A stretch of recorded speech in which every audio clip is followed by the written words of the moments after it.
Assalamualaikum warahmatullahi wabarakatuh. Waalaikumsalam warahmatullahi wabarakatuh. Apa kabar anak-anak hari ini? Baik. Sehat ya? Sehat. Harus selalu sehat dan bahagia. Baik anak-anak, hari ini adalah pertama kali anak-anak akan belajar tentang cash pro, kesehatan reproduksi. Nah, apakah sebelumnya anak-anak pernah mendengar tentang kesehatan reproduksi? Ada yang sudah, ada yang belum. Dengarnya pun hanya sebatas dengar saja, iya apa enggak? Ya. Nah, sekarang kalau anak-anak mendengar kata-kata kesehatan reproduksi atau kita singkat cash pro, apa sih yang terpikir dalam benak, dalam pikiran anak-anak? Silahkan anak-anak tuliskan di sticky note yang memang dibagikan ya. Nanti kamu tuliskan, menurut kamu kesehatan reproduksi itu apa sih gitu ya. Terserah, pakai kata-katamu sendiri. Tidak usah dikasih nama. Jadi ini ruang yang aman bagi anak-anak semua untuk curah pendapat, untuk berargumentasi atau apapun ya. Jadi silakan anak tulis, menurut kalian kesehatan reproduksi itu bla bla bla bla. Tulislah, terserah kalian apa. Karena memang ingin tahu apa sih kesehatan reproduksi menurut kalian ya. Boleh bantuin lagi satu lagi bagi kamu. Tulis, anak-anak bisa tempelkan di papan ya. Kesehatan reproduksi.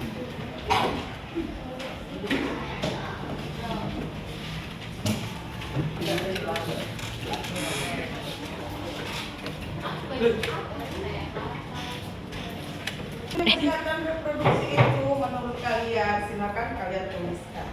Sama temannya. Menurut kamu kesehatan reproduksi, oh ini berbicara tentang kesehatan organ-organ apalah terserah kalian. Memang juga pengen tahu menurut kalian apa sih kesehatan reproduksi itu.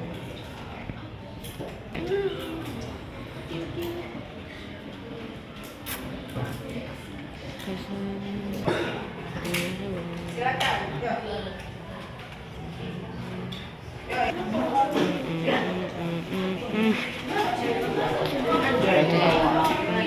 Ya, ya, tempel.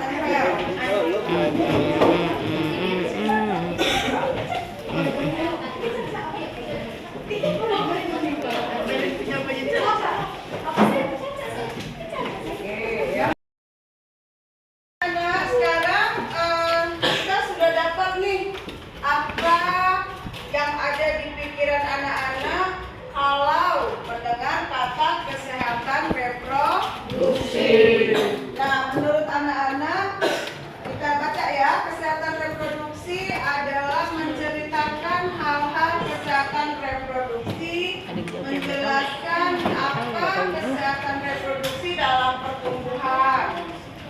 Kemudian menceritakan kesehatan dan organ-organ tubuh kita. Kemudian berbicara tentang organ tubuh kita, misalnya lambung dan lain-lain untuk menjaga kesehatan kita. Kemudian kesehatan pada organ-organ.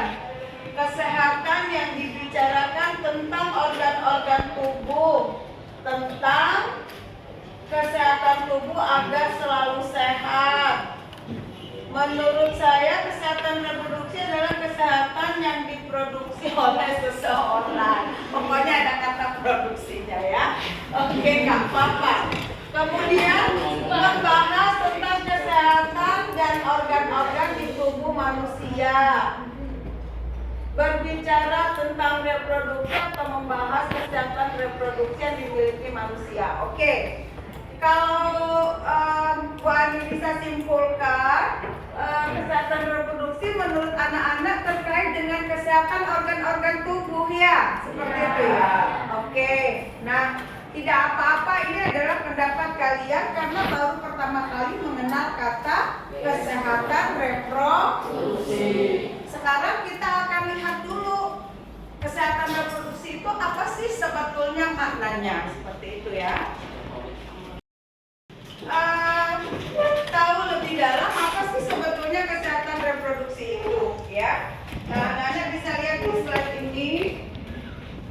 Jadi kata kesehatan reproduksi kan dari dua kata ya, sehat dan produksi. Nah, tadi ada kata-kata produksi kan ya. Nah, kesehatan reproduksi, kalau reproduksinya aja adalah proses melanjutkan keturunan ya. Sehingga diartikan bahwa kesehatan reproduksi adalah suatu keadaan yang sejahtera, baik fisik, mental, dan sosial yang utuh. Utuh itu bagaimana? Bukan hanya terbebas dari penyakit atau kecacatan, tetapi dalam segala aspek yang berhubungan dengan sistem reproduksi, fungsi, dan prosesnya. Jadi lebih kompleks ya.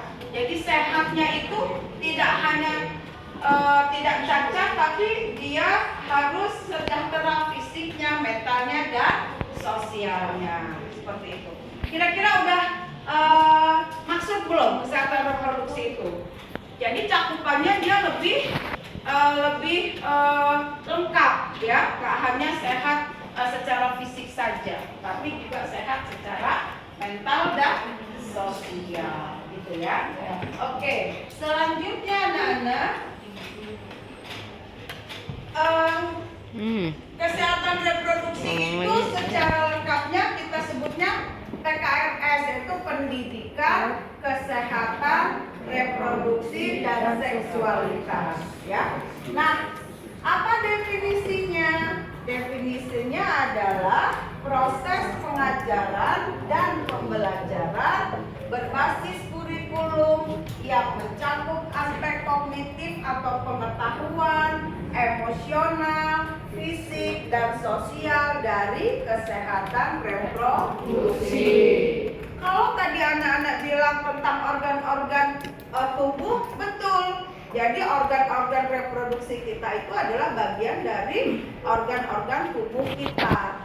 Nah, bagaimana kita menjaga organ-organ reproduksi kita? Bagaimana kita mengetahui namanya, fungsinya, kemudian supaya menjadi remaja yang sehat itu seperti apa, remaja yang bahagia itu seperti apa. Pengetahuan ini nanti akan disampaikan di materi PKRS. Terus biasanya kita singkat jadi KESPRO, kesehatan reproduksi, itu saja juga boleh. Lengkapnya adalah pendidikan, kesehatan reproduksi, dan seksualitas. Gitu ya Nak ya. Nah, kemudian apa sih sebetulnya tujuannya pendidikan kesehatan reproduksi dan seksual itu? Nah, anak-anak, menurut UNESCO tahun 2017, tujuan PKRS itu dia adalah untuk membekali anak-anak dan remaja dengan informasi yang akurat, informasi yang benar, informasi yang valid ya, tentang pengetahuan, kemudian pengetahuan tentang apa? Tentang kesehatan reproduksi. Kemudian mengembangkan keterampilan, membentuk sikap dan nilai-nilai, tentu sikap dan nilai-nilai yang positif, ya Nak ya. Kemudian untuk memberdayakan, setelah tahu pengetahuannya, tahu sikapnya, terampil, lalu untuk apa kalau sudah tahu itu semua? Diharapkan anak-anak akan berdaya. Untuk apa? Yang pertama untuk mewujudkan kesehatan, kesejahteraan, dan martabat anak-anak ya. Kemudian yang kedua, mengembangkan hubungan sosial dan seksual yang penuh penghormatan. Jadi anak-anak dilatihkan bagaimana membangun relasi atau hubungan yang saling menghormati, seperti itu. Sehingga anak-anak nanti ketika bergaul di masyarakat, anak-anak menjadi luas, berbicara, berinteraksi dengan orang yang lebih tua harus bagaimana, dengan anak-anak harus bagaimana, dengan teman sebaya harus bagaimana. Ya, anak-anak dilatihkan untuk bisa berhubungan, membangun relasi yang penuh penghormatan ya. Kemudian mempertimbangkan bagaimana pilihan mereka, pilihan anak-anak maksudnya, mempengaruhi kesejahteraan anak-anak dan orang lain. Nah, di tujuan PKRS ini anak-anak dilatih. Kalian nanti akan dilatih untuk memilih atau mengambil pilihan-pilihan yang ada sehingga pengambilan keputusan yang anak-anak ambil itu akan bermanfaat, ya, bernilai positif untuk siapa? Tidak hanya untuk anak-anak sebagai remaja, tapi juga di sekeliling anak-anak. Siapa? Teman, orang tua, gitu ya. Sehingga nanti dilatihkan di materi ini anak-anak untuk bisa mengambil keputusan-keputusan dengan bijaksana, bernilai positif. Nanti dilatihkan bagaimana sih sebetulnya mengambil keputusan yang baik itu, ya. Nanti ada materinya tentang pengambilan keputusan. Selanjutnya, tujuannya adalah untuk memberdayakan, memahami dan memastikan perlindungan atas hak mereka sepanjang hidup mereka. Nanti anak-anak dilatihkan, diajarkan sebetulnya anak-anak itu memiliki hak apa saja sih, gitu ya. Kalau anak-anak sudah tahu haknya, nanti diharapkan anak-anak bisa memperjuangkan hak-hak anak-anak kalau hak itu tidak terpenuhi di materi. Begitu ya, Nak ya. Jadi tujuan PKRS ini begitu mulia untuk memberdayakan anak-anak sebagai remaja. Supaya apa? Membekali hidup anak-anak. Ketika menjalani masa remaja, anak-anak menjadi happy, terus sehat, bahagia, dan bertanggung jawab. Ya. Kemudian, ruang lingkup PKRS itu apa aja? Ada 10 ruang lingkupnya. Ada kesehatan ibu dan bayi baru lahir, keluarga berencana, pencegahan dan penanganan infertilitas. Semuanya ini merupakan ruang lingkup PKRS. Nah, yang untuk kita di mana? Di nomor 9. Ya, jadi ruang lingkupnya ada 10. Sementara ruang lingkup untuk kita sebagai remaja, anak-anak sebagai remaja ada di nomor 9, yaitu kesehatan reproduksi dan seksualitas remaja. Ya. Kemudian, kenapa sih remaja harus dipahamkan tentang PKRS atau KESPRO ini? Nah, ini dasarnya anak-anak. Kenapa harus begitu? Karena sebagian besar, walaupun tidak semua artinya, tapi sebagian besar remaja itu memiliki standar ideal sendiri, cenderung memandang atau melihat dirinya dan orang lain sebagaimana diinginkan. Coba sekarang kalau Bu Ani tanya ya, remaja yang ideal itu yang seperti apa sih? Coba. Kalau anak perempuan apa biasanya? Yang sehat, bagus, apalagi? Yang langsing biasanya ya. Terus apa? Putih, glowing, ya apa enggak? Enggak jerawatan, dia enggak. Kulitnya enggak kusem, ya apa enggak? Taunya dari mana coba? Lihat di mana biasanya? Remaja lihat di TV, lihat di internet. Jadi kalau remaja ideal ini kayak gini. Kalau yang cowok-cowok biasanya gimana? Menurut kalian remaja ideal itu? Yang maco, ya? Ya gitu enggak? Maco gitu. Terus apa lagi? Six-pack, tinggi, dadanya bidang gitu ya? Harus nggak seperti itu? Iya, yang terpenting apa dari semuanya? Sehat, bagus ya. Jadi anak-anak penting sehat, happy, bahagia menjalani masa remaja. Ya kan? Iya. Nah, kemudian masa remaja itu adalah periode yang penting. Kenapa sih? Karena memiliki dampak langsung dan dampak jangka panjang. Kalian sekarang ini nanti dampaknya itu akan panjang sampai di masa depan seperti itu. Pengen duduk gue. Kemudian periode peralihan. Peralihan dari mana? Dari masa anak-anak menuju masa dewasa. Nah, kalian di tengah-tengah. Anak-anak udah enggak, dewasa belum. Ini namanya masa remaja atau masa pubertas gitu ya. Nah, di dalam masa perubahan ini banyak sekali masalah-masalah yang muncul. Lalu kalian akan berusaha untuk menyelesaikan masalah-masalah itu. Apakah sanggup menyelesaikannya sendiri? Enggak, kalian tetap butuh orang dewasa, untuk orang tua, orang dewasa untuk menyelesaikan masalah itu. Karenanya penting PKRS ini disampaikan kepada para remaja, anak-anak semua ya. Nah, kemudian masa pencarian Jadi remaja itu pengen tahu, menjelaskan siapa dirinya dan apa peranannya dalam masyarakat. Nih, saya nih sebagai remaja nih, saya ini bisa loh melakukan ini. Nah, itu proses-proses itu berlangsung di dalam diri kalian. Kemudian dikatakan masa yang membingungkan. Kenapa membingungkan? Karena banyak perubahan-perubahan yang terjadi ketika masa pubertas, ya nggak nak? Tadinya nggak menstruasi, sekarang menstruasi. Ini menstruasi ini penyebabnya apa? Terus normal atau enggak? Mengapa terjadi setiap bulan? Apa yang menyebabkannya? Kok sakit? Kan gitu kan nak? Galau nggak waktu pertama dapat menstruasi? Galau, sakit, emosinya nggak stabil, ya nggak? Nah, apakah kalian mendapatkan informasi itu dari orang tua? Kan belum tentu, malah ada juga yang nggak tahu sampai sekarang, ya kan nak? Nah, nanti di materi ini dijelaskan menstruasi itu disebabkan apa, apa yang harus dilakukan ketika terjadi gitu. Sama seperti pada anak laki-laki. Pada anak laki-laki itu kan terjadi mimpi basah. Udah pernah ngalamin belum?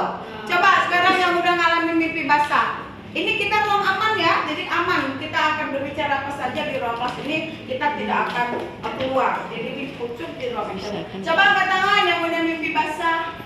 1, iya 2, nah bagus ya. Normal enggak? Normal nak. Kenapa terjadi? Karena hormonnya sudah bekerja. Apa yang harus dilakukan ketika mimpi basah? Terus kalau belum, saya normal apa enggak? Nah nanti semuanya akan dibahas. Semuanya akan dibahas di mana? Di sini, di materi Cashpro. Anak-anak bisa bertanya tentang apapun terkait dengan yang terjadi pada tubuh anak-anak. Kemana nanya ke Wani? Nanti Wani jelaskan, ya. Sehingga anak-anak tidak perlu mencarinya di mana? Di internet, nggak usah. Kalau anak-anak buka, nanti yang keluar malah situs porno. Jangan ya nak ya, tanya langsung sama sumber yang jelas. Karena yang di internet itu belum tentu pengetahuannya itu valid atau akurat. Ya, tanya sama Wani. Kalau anak-anak ada yang mau ditanyakan, ya. Itu. Kemudian yang terakhir, kenapa harus diberikan kepada remaja? Karena itu adalah ambang dari masa dewasa, ya. Jadi di situ remaja itu mendekati masa di mana mereka dianggap dewasa secara hukum dan sosial. Jadi secara hukum dan sosial sudah mau masuk masa dewasa, gitu ya. Nah inilah dasar-dasarnya kenapa Cashpro itu disampaikan pada kalian di materi ini, ya. Oke. Jadi ruang lingkup sehat itu harus secara fisik, mental, sosial, ekonomi. Ya.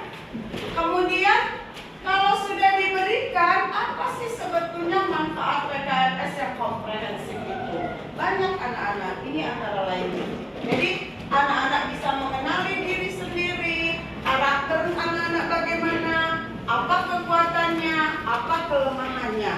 Terus bisa juga mengetahui apa keinginan anak-anak, ya. Menumbuhkan rasa empati, sayang kepada teman maupun kepada keluarga dan orang-orang di sekitar anak-anak, ya. Kemudian bisa mengambil keputusan yang tepat, yang bersifat positif terhadap diri anak-anak maupun lingkungan, orang tua, keluarga maupun keluarga yang adik-adik misalnya yang lebih kecil, ya. Kemudian membantu anak-anak di dalam memecahkan masalah, bukan masalah yang rumit-rumit, masalah yang terjadi di dalam kehidupan anak-anak, gitu ya. Kemudian berpikir kritis, kreatif, mampu berkomunikasi secara efektif, ya. Jadi anak-anak dibiasakan untuk berbicara, mengungkapkan pendapat, seperti itu, ya. Kemudian membangun hubungan interpersonal yang harmonis, mengendalikan emosi. Nanti anak-anak diajarkan tentang emosi, pengenalan emosi, bagaimana membuat emosi kita menjadi stabil, seperti itu ya. Nanti di materi berikutnya Lalu mengatasi stres. Remaja itu stres gak sih? Stres kan? Punya jerawat satu aja bikin stres, ya nggak nak? Kok jerawat ini nggak hilang-hilang sih? Wajah aku jadi nggak cantik lagi gara-gara jerawat. Punya jerawat satu aja masalahnya bisa berminggu-minggu, ya apa nggak nak? Iya, bikin stres. Enak makan, gak enak tidur. Seperti itu ya. Nah, jadi remaja bukannya nggak bisa stres, bisa, justru banyak penyebabnya. Kadang-kadang orang dewasa menganggap sepele, padahal anak-anak itu masalah besar, ya Pak? Iya, oke. Nah, dari kesemuanya, maka yang terpenting di dalam Cash Pro atau PKMS ini adalah remaja ini dapat memikirkan pilihan-pilihan, ya, dapat memilih apa yang bisa kalian ambil dari banyaknya pilihan-pilihan yang ada dan bisa mengambil keputusan dari pilihan-pilihan itu dengan bijaksana, dengan nilai yang positif, yang pada akhirnya keputusan-keputusan yang anak-anak ambil akan mendukung, membekali anak-anak semua di dalam menjalani masa remaja dengan sehat, terus bahagia dan bertanggung jawab. Nah, kalau sudah memang dijelaskan seperti ini, apakah anak-anak sudah tergambar? Kira-kira nanti kita belajar Cash Pro-nya akan belajar apa? Gimana? Apakah sudah tergambar? Iya. Sudah mulai memahami? Cash Pro itu sudah. Oke, kalau sudah, sekarang sebelum memang ditutup, apakah ada pertanyaan dari anak-anak? Ada? Cukup ya? Oke, kalau cukup. Nah, sekarang di terakhir namanya akan berikan tepuk aku hebat dulu ya. Ya, boleh aku hebat terus kamu hebat. Sekarang aku hebat dulu, nanti ke dirinya masing-masing. Ana Bani yakin dan percaya anak-anak semua adalah anak-anak yang hebat ya, yang mau menjalani masa remajanya dengan sehat, dengan bahagia dan bertanggung jawab. Oke, tepuknya gini. Tepuk aku hebat. Hebat, hebat. Kesini dulu ya. Hebat, hebat.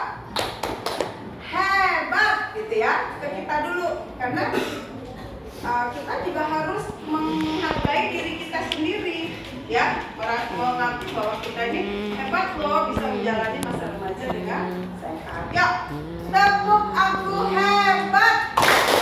Hebat, hebat. Hebat, hebat. Hebat. Nah, sekarang tepuk kamu hebat.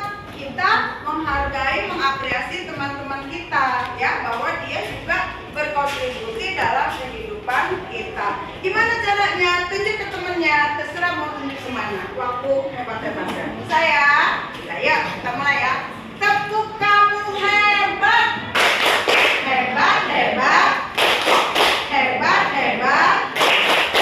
Hebat. Oke, tepuk tangan buat kita. Terima kasih untuk pembelajaran kita hari ini. Ini pertama kali ya. Nanti selanjutnya setiap minggu memangnya akan memberikan materi-materi itu. Terima kasih atas perhatian anak semua. Mengakhiri, assalamualaikum warahmatullahi wabarakatuh.